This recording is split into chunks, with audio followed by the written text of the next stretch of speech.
delight to be back with you once again, isn't it, Ronnie? Oh, yes, indeed. And in a densely packed programme tonight, we shall be meeting a man whose wife has bought him a new wig, and all his friends agree it makes him look 30 years sillier. And I'll be telling you the desperately sad story of Willis Watkins, who yesterday was within a hair's breadth of achieving his lifelong ambition to play professional football, but then signed for Wolverhampton Wanderers.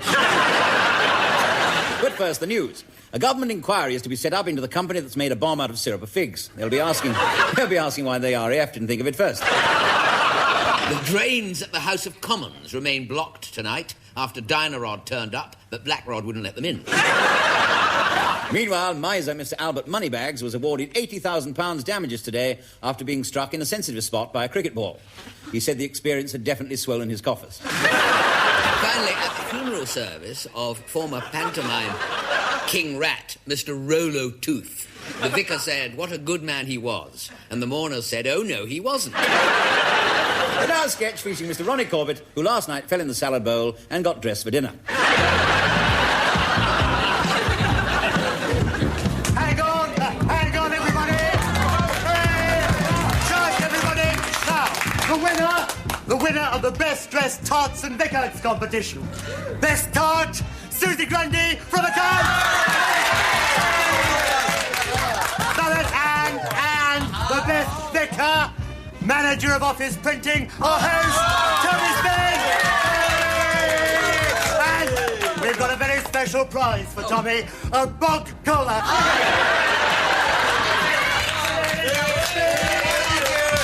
Although I don't know everybody, thank you for coming. It's the best party we've ever had. Now, wait a minute, special announcement. Willie McGonagall from the third floor, who came as the moderator of the Church of Scotland in a kilt, sat on the Xerox copying machine. And we have 250 copies. Aye, someone knocks at the Gratie door. Bless this house. Oh, very good, very good. The guy ropes and the top hat, lovely, excellent. Come in, have a drink. Who are you, by the way? I am the Bishop of Dongo. Oh, I'm calling myself Dean Martin myself. Surely this is not one of your deaconesses. No, I'm just a layperson myself. Has she nothing to cover herself withal? No, I'm a tart. Oh, the price of a good woman is beyond rubies. That's not what Ruby says. Come in, mate. Come in, have a drink. Oh, Sodom and Gomorrah. Sodom? No. Sodom's downstairs in the basement. Window dressers coming out party. Keep on, what are you going to have? This is ecumenical Babylon. There's a man of the cloth over there unfrocking himself.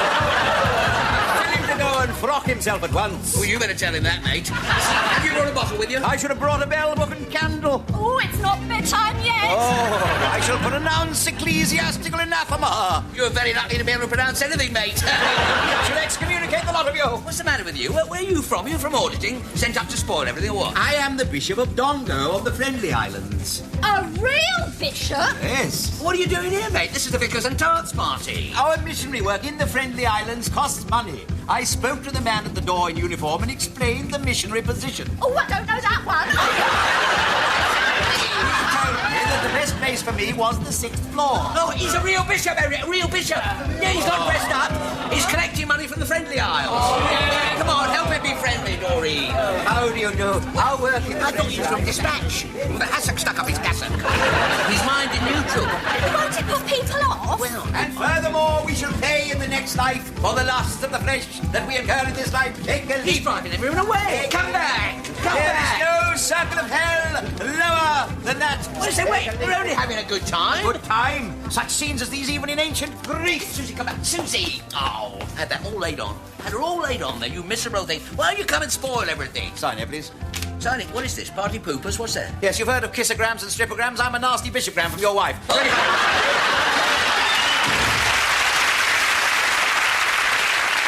On the last show, you may remember our guest was Phil Collins. Well, tonight, it's the ladies' turn, and with the song that was made famous by the legendary Billie Holiday, our special guest, Barbara Dixon, and Lover Man.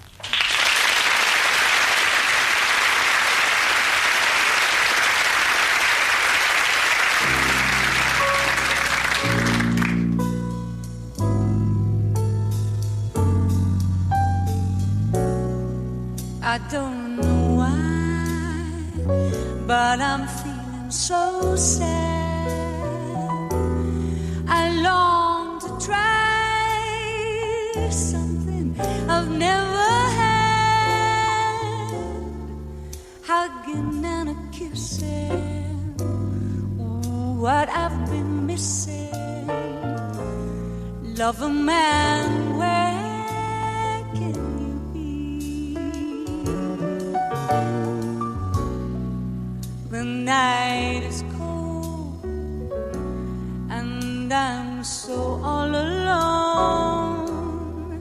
I long to hold you and call you my own. There's a moon above me, but there's no one to love me. Love a man, where can you be? I've heard it said that the thrill of romance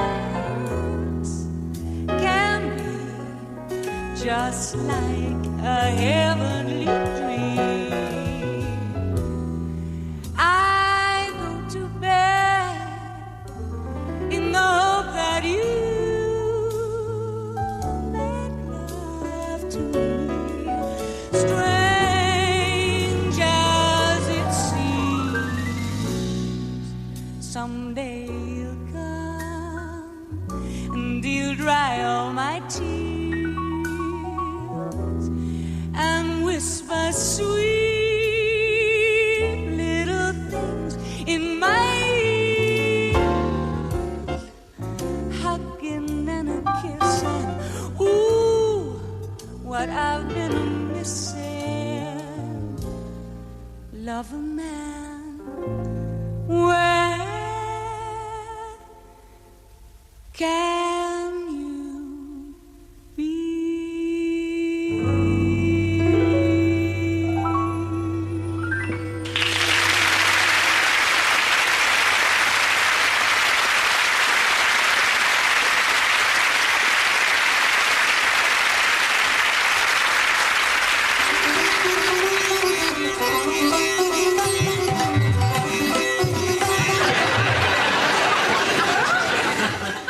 Good night. In the program tonight, I'm showing you how to be making a hot and spicy curry. And it will be repeated tomorrow morning. And I will also be showing you how to make papadums. Now this here, that is a papadum. And that is a mamadum. Now the curry I'm going to show you how to be making this week is one of my very own recipes. Actually, it is being an Anglo-Indian vegetable and ham dish. The vegetables being from India and the ham being from England. So I am naming it the Richard Mahatma Gandhi curry. For this king of curries, you will be needing 1 pound of ham, 1 pound of diced okra, 1/2 pound of chickpeas, and 1/2 pint of single cream. And about half a teaspoonful each of garam masala, cumin, fenugreek, kalonji, coriander, black mustard seed, yellow mustard seed, maize, nutmeg, hot green chili, hot red chili, dill, kangaroo, capsicum, cardamom, cinnamon, fennel, juniper, cloves, cayenne, turmeric, Freeman, Hardy, Willis, saffron, and salt. Here we go. I'll put those in there later. And if you haven't got any of these, don't worry. Just use an OXO cube. Now you put all that together in the big pot and you cook for about 1.5 hours at 300 degrees. Or if you're not in a hurry for your curry, 300 hours at 1.5 degrees. And do not be worrying if you did not manage to get all that down. You can always buy my book, which accompanies the series.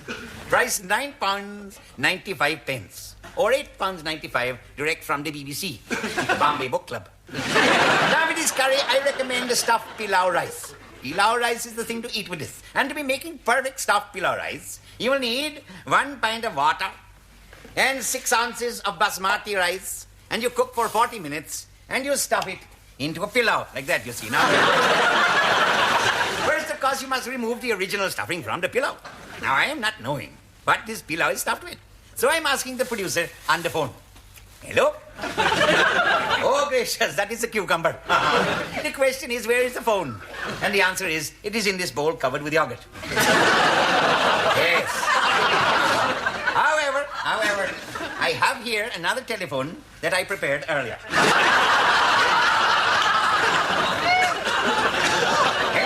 Hello, producer. Blessings upon your house, sir. Tell me, oh wise and all-seeing, all-drinking one. What is this pilau stuffed with? I said, what is this pilau stuffed with? No, I am ducking down.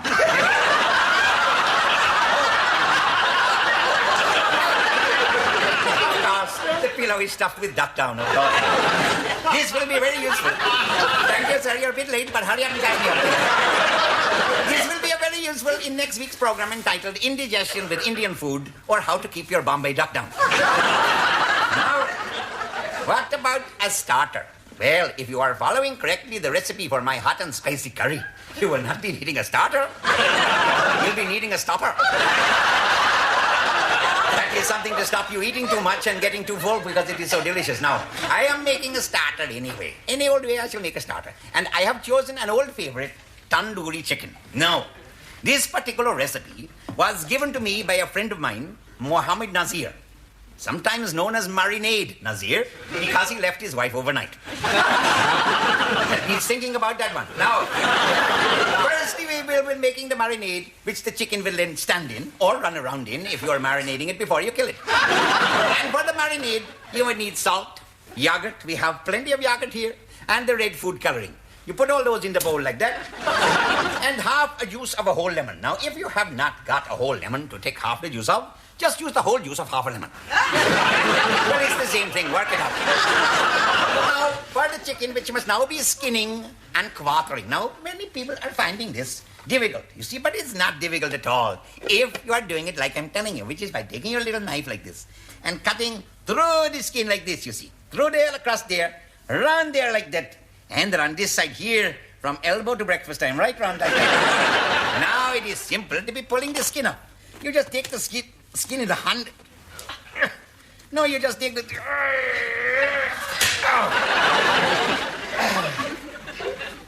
Simply nail it to the board like that. That's it. Now you will be able to get a grip on the chicken. That is the way. Now, you simply take it.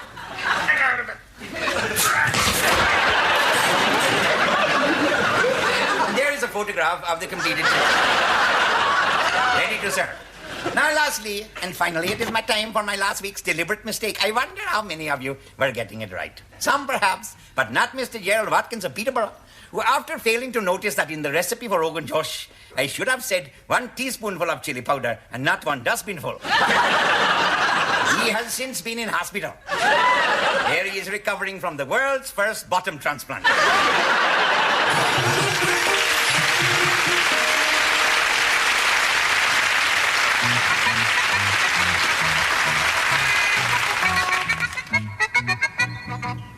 What made you give up work and take to the road then, Harry? I give up work because of sickness. The boss got sick of me. You was a railway porter, wasn't you? Yeah, that's right, yeah. I got the sack because I trod on a stile. Why'd you do that? Well, it'd been following me about all day. Bit of a blow, wasn't it? You know, losing your job. Well, yeah, it was really, because at the time I had a wife and 2 ruptures to support. What made you give it up then? Well, I lost the will to live, except at the weekends, you know. I was always late. Always. I mean, what they ought to do, really, is cross electric blankets with toasters and pop people out of bed in the morning. What happened? Did you get into trouble? Ooh, got in trouble, all right. I had to go up before the boss. I hadn't been talking to him for more than 2 minutes, and he called me a fool. What caused the delay? I must have been talking slow. My boss used to be rude and all, and mean. You know, on Flag Days, he had a special way of avoiding buying one. What was that, then? He used to wear a tray with flags on it. One Christmas, I sent him a card with Happy Christmas on it. Next year, he sent the same card back and wrote on it, and the same to you.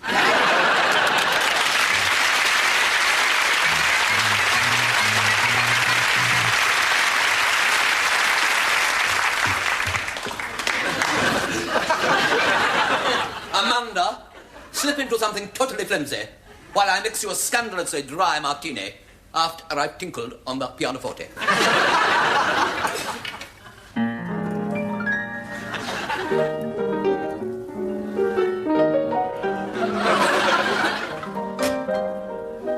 Come in, my dear. Come in, my dear, won't you? Throw yourself decoratively onto the chaise longue. Onto the what? Who are you? I'm the coalman, ain't I? I didn't order any coal. Good heavens. It's nearly midnight. Yeah, precisely. The special summer bargain offer stops at midnight. I thought you might like a couple of sacks while I'm around the place. Get out. Look, I've come here to talk, if you must know, about Amanda. Amanda, where is Amanda? Amanda!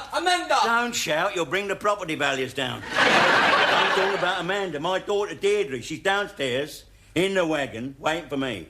I'm taking her home. Home? With you? Fickle jade. I've always had my doubts about Amanda. What are you? Rough trade? I'm a father. Great Scott. She takes after her mother's side. Thank heavens for that. Listen, my Amanda, or Deirdre as we call her at home, is very sophisticated. For a barmaid. But she haven't got much up top, see? She has the most willowy, wonderful body. I'm not talking about up top here. She got plenty up top here. I'm talking about further up top here. I'm sorry. The point is, when they were delivering the brains, she finished up one sack short of a load. No, I want to know what's been going on between you, sonny boy, and Deirdre. Nothing. Absolutely nothing. Nothing has gone on between Deirdre and me, which I would not willingly scream in a loud voice to my grandmother in clear, ringing tones. Let's leave your grandmother out of this, shall we? Her and Edward VII. What I want to know is, are your intentions honourable? My intentions towards Deirdre, Amanda, if you must know, are totally loathsome and despicable. Oh, an honest man. I like that. Put it there. It did say honourable on the doorbell, but you can't always believe what you read on doorbells. I know what you mean. Young model. Yes, all that, yeah. Listen, how did you get to meet my Deirdre, then? Computer dating. I shall recommend it to my friends. Isn't that all a bit mechanical, like? No, the computer merely arranges that you don't actually go out with one. Oh. You still, believe it or not, end up with real, living, vibrant flesh. Yeah, or in your case, Deirdre. Yeah. Funny to think of Deirdre as vibrant, or even living for that matter. Still, she's a big girl now. Big? She is a sylph. She is a nymph. Yes, I've heard that said about her, no? Oh, well, nice to meet you. Oh. I usually only get to see gentlemen's coal holes. Wait a minute. When I said my intentions towards Deirdre were loathsome and despicable, what I meant to say was, what I was desperately trying... What's wrong with you? I am inwardly struggling with myself. Oh, yeah, I know. I've gone back to boxer shorts myself. What I want to do, dear sir, is make Deirdre my wife. Oh, you're going to make an honest woman of her? I'm not sure if that's quite possible, but I certainly hope she's going to be an honest man of me. Oh, nicely put, very fair. Deirdre. Deirdre, it's a lovely name. It's a dryad, a faun, a nymph, a sylph. Yes. Well, I'd better get back to her now. She'll be wondering what's happening to me. Oh, here she comes. What, you ready yet? I'd lag up a sack of Sambright doubles while I was down there. Is that where you wanted it?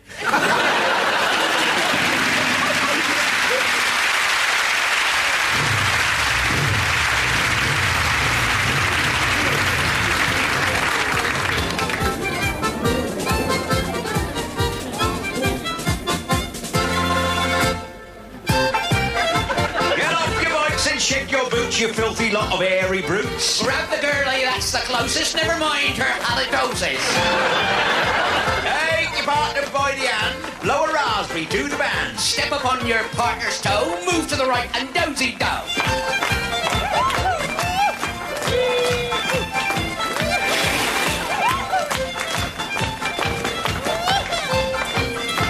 Grab your partner by the hips and keep your hands over her fish and chips. Like a promenade, she sure looks fine after 15 pints of barley wine. Oh, your partner full of booze. Tip her up, but pinch her shoes. Grab her by the ankles quick and swing her round until she's slick. Now, sassy to the left and sassy to the right. I've been dying to have a sass all night. Push the girl across the floor, grab her by the exit door.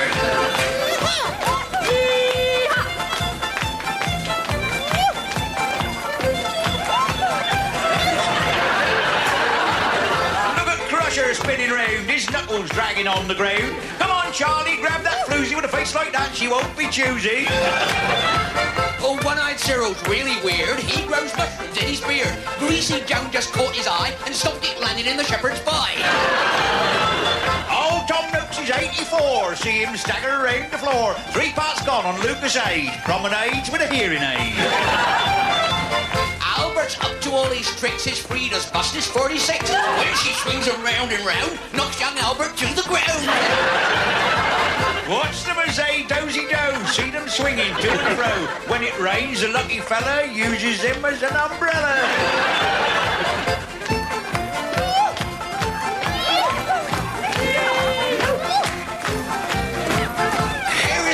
Buffalo Bill, he goes round with pint-sized Lil. She's known as Ackley Lil a lot, not where she lives, but what she got. Every time old Billy meets her, her fizzog looks more like a pizza. She's got pimples on each cheek, wins the spot prize every week. Now the dance is almost done, take your partners one by one. Whirl them round in the final fling. Kick your heels and do your thing. Form a chain and rev your throttle. Do a wheelie, lose your bottle. Tap the nail and tip the cobbler. Hold join hands and throw a wobbler.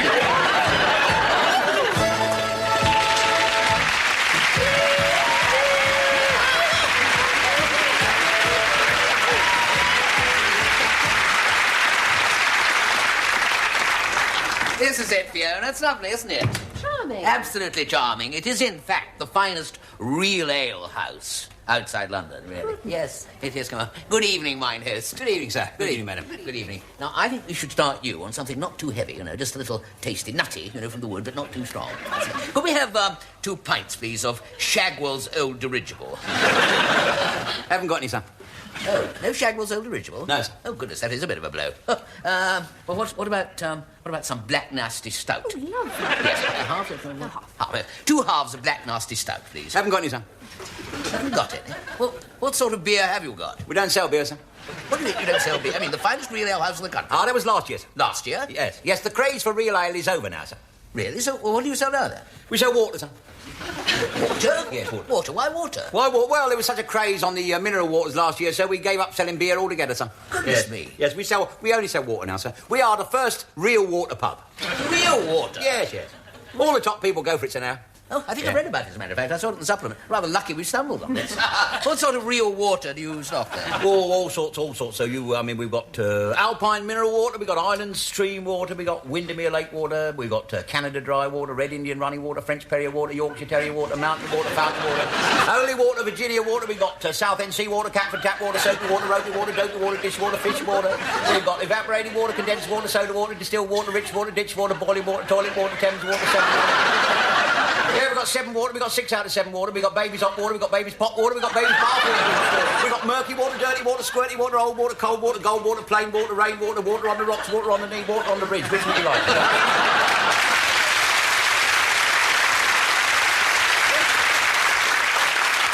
Quite a selection. You seem to have water on the brain. Yes, we've got that up here, so there it is. Well, I think if we may, we'll plump for the, Windermere? The Windermere lake water, yes. With or without fluoride, sir? Without. Ice, sir? Yes, please. 2 lumps. Yes, well, we've got Alpine mineral, we've got Highland stream, we've got Catford tap, we've got Watford gap, we've got washing up water, washing down water, Alls water, Bulls water. I think we'll have Highland Stream, I think. Yes, sir. Now, what do you want? Cracked ice? Do you want black ice, flushed ice, crushed ice, chopped ice? I think we'll have the crushed ice. Oh, crushed ice. Yes, very good, sir. That will be £1.40, please, sir. Very good. Have one yourself. Oh, thank you very much, sir. That'll be £5. Thank you. Oh, goodness me. Fancy the old Garden Gate not selling beer. Yes, we don't call it the Garden Gate anymore, sir. No, we call it the Water Gate now, sir. Tell me, do you... thank you very much. Do you make your own water? Well, with this lot about every 5 minutes. Very nice, very, very nice. Cheeky little taste, isn't it?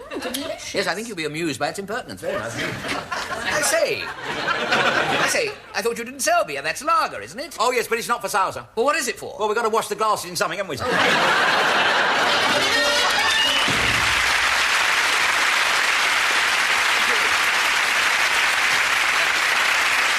you very much.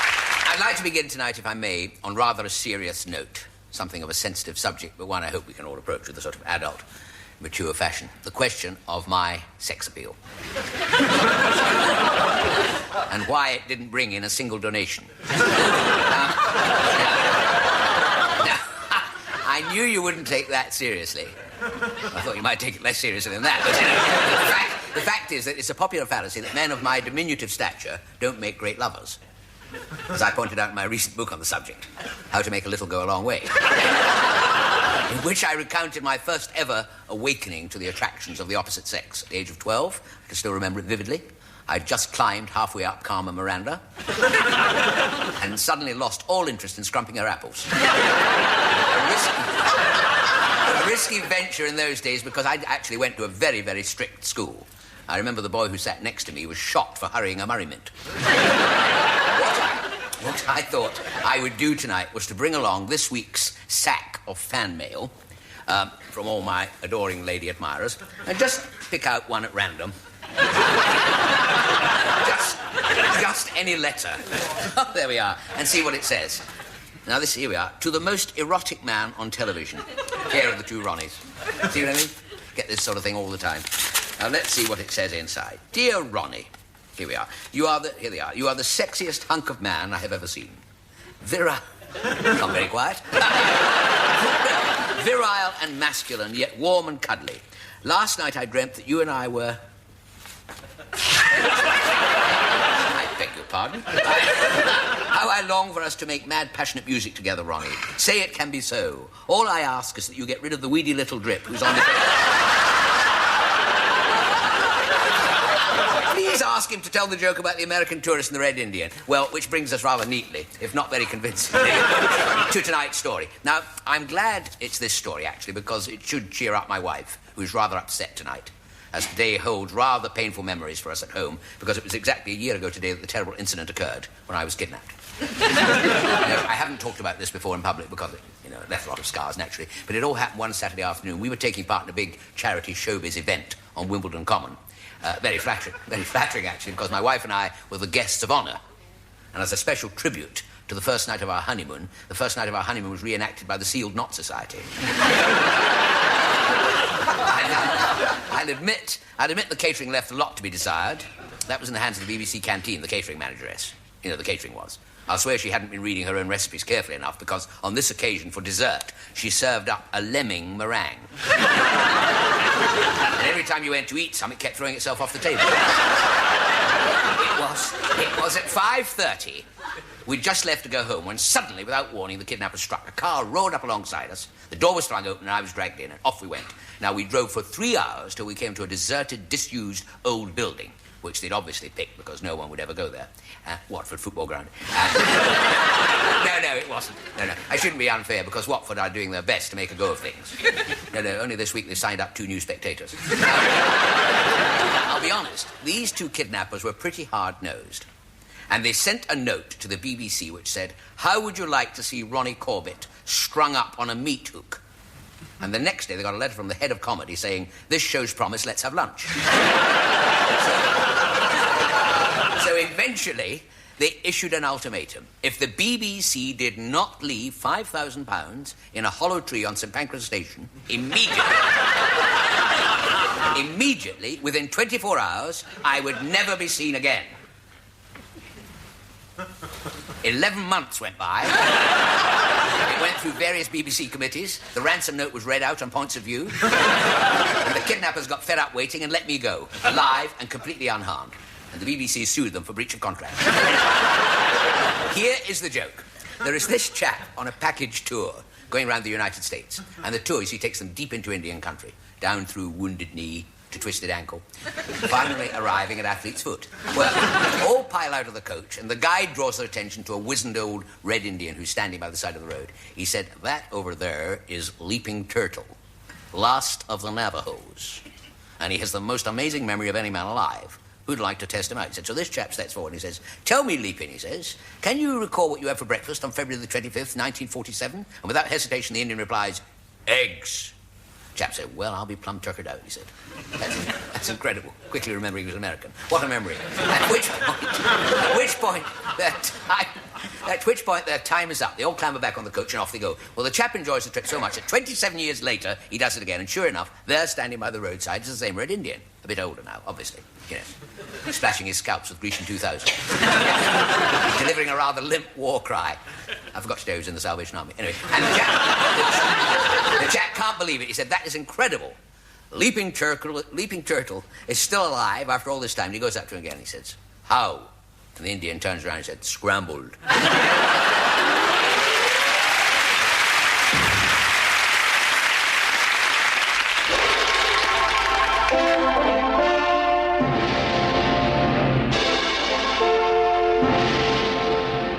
Long ago, when Vikings sailed the seas, legend tells of many bold and fearless warriors.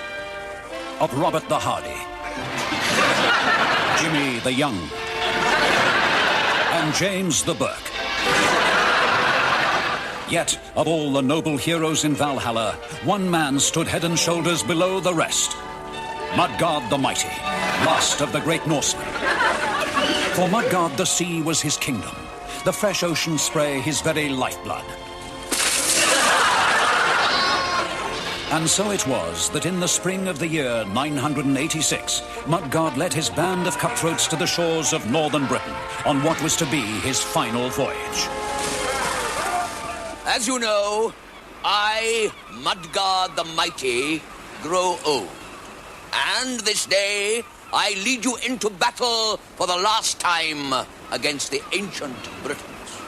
It will be a cruel and bloody battle. Many of you will be torn limb from limb. Others will be horribly hacked about. But shall we flinch in the face of the enemy? No! We shall slit their gizzards. We shall... Please, sir. What is it? I want to be excused, sir. What? I want to be excused, gizzard slitting today, sir. I've got a note from my mum, sir. Your mum? What are you talking about? Well, I got this terribly sniffly nose, so I don't think I'm up to it today, sir. Silence! Put your helmet on straight. What's your name? Pithrick, sir. Pithrick for what? Pithrick the Pathetic, sir. Silence! Snivelling son of a slug's entrails. Have you no Viking's blood in your veins? Yes, and I want it to stay there, sir. I've never seen such cringing, snivelling cowardice. You ought to see my brother, sir. Pithrick, you will go into battle with the rest of the men and like it. Yes, sir. Got a note from your mum. Right, men, forward!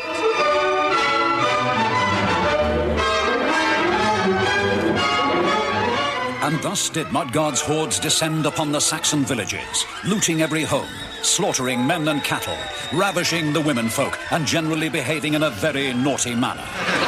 Mudgard proudly looked on as his lusty band of warriors carried off their prizes. Hey, you! Where are you going with that dog? She was the best I could get, sir. I'm not talking to you. Pithrick. They run out of virgins, sir. Put that down before I put you down. Oh. Didn't you bring back anything of value? Well, I did manage to pick up this little Anglo-Saxon musical box, sir. It's very primitive, of course.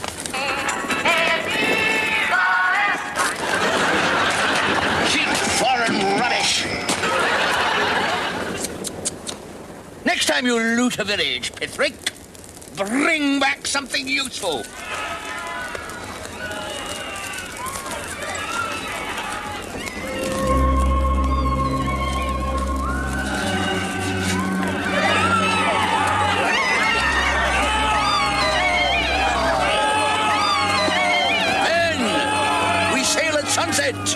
You had best cool your ardour with a nice cold swim in the river.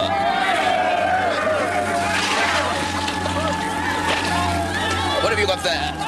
It appears to be an ancient parchment, sir. I found it stuffed in that music box. By the gods of Asgard, it is the map to King Saladbar's tomb.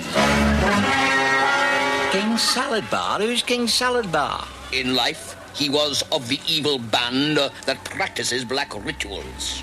What, a reggae singer? He is a sorcerer, Pithrick, and the legend decrees that all his gold and treasure was buried with him on his death in the tomb. This map will lead us to the tomb. Let us see what it says. First, seek out the river of eternal youth. River of eternal youth. That could be anywhere.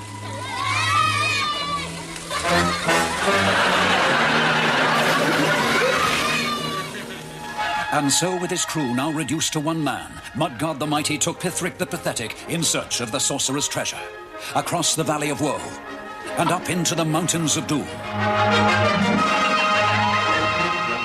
over the cliffs of Calamity, and eventually reaching the heights of absurdity, where Mudgod just managed to stop Pithric going over the top. Oh, that's better. Oh, my poor feet. Oh. Beware the enchanted forest, for there dwells Morag the witch, who seduces all men and transforms their bodies into swine. We shall have a head start with you. You're showing a pig of yourself already. Now, I'm off to get some more wood for the fire, and while I'm away, I don't want you talking to any strange women.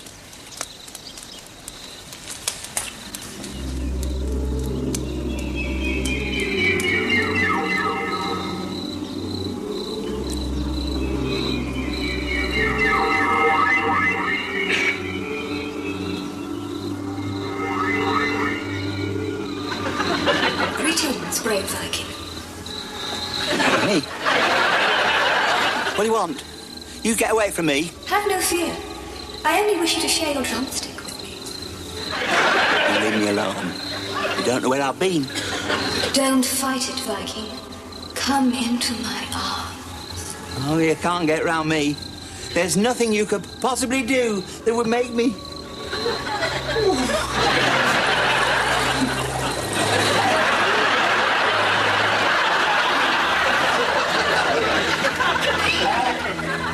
Come, eh?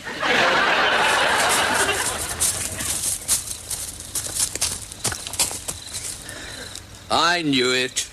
Can't leave you alone for a moment, can I? Whose fault is it anyway? This fellow only lasts a couple of days. Be patient. Don't do that when I'm talking to you. We've got to walk on this path.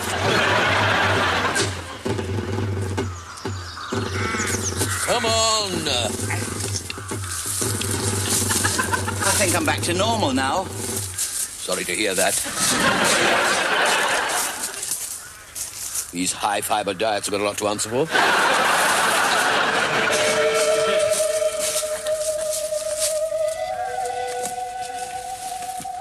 What is this place? Well, it says here we are now entering the Garden of Lost Souls, where once dwelt a strange arboreal young man whose body was made completely from flowers. Poppycock. Doesn't say what his name is.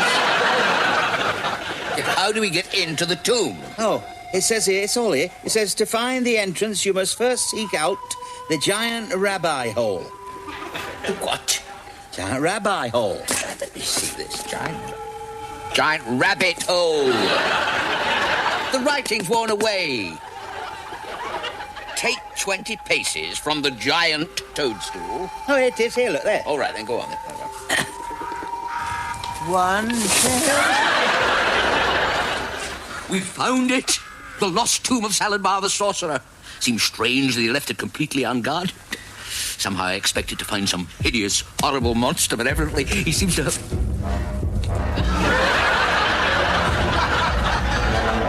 Oi, what have we here?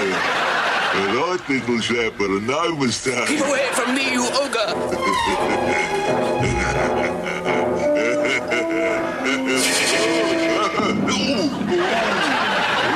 Hey, stone me to death and break my mother's arm. What's going on here? Oh, my God. Another one. A nice fat one, too. I eat little shamils like you for breakfast.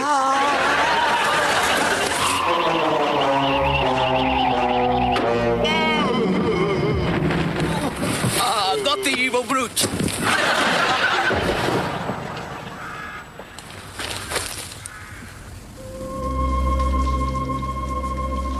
What an eerie place. Do you know, Pithric, I've got this strange feeling we're not alone. For he's a jolly good fellow, for he's a jolly good fellow, for he's a jolly good fellow.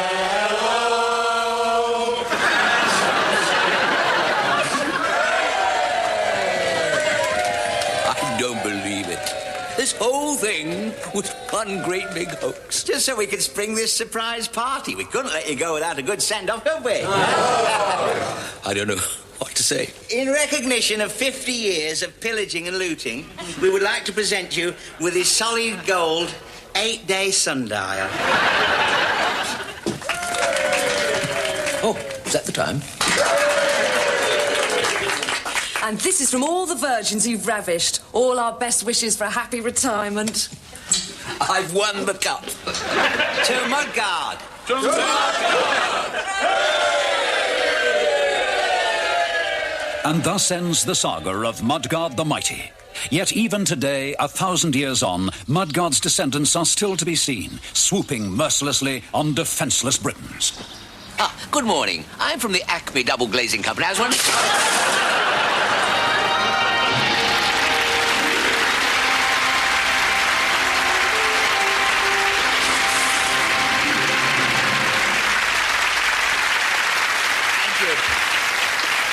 That seems to be all we have time for, apart from a few extra items of news. Basil Burke, the eccentric fish and chip shop owner, has retired, having devoted his whole life to deep frying in the nude. He's now realised he's frittered it all away.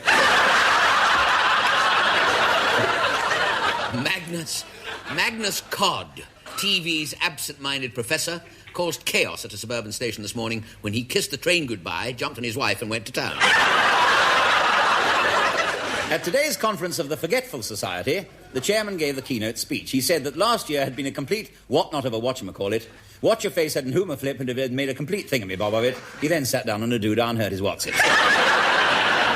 In our next series, we'll be talking to Humbert Loads, the Silchester man who not only moved from a house to a flat to avoid gardening, but now has tarmacked over his window boxes. And we'll be featuring the world premiere of a new pantomime, which is a cross between Cinderella and Peter Pan. It's called Fly Buttons. Until then, it's good night from me. And it's good night from him. Good night.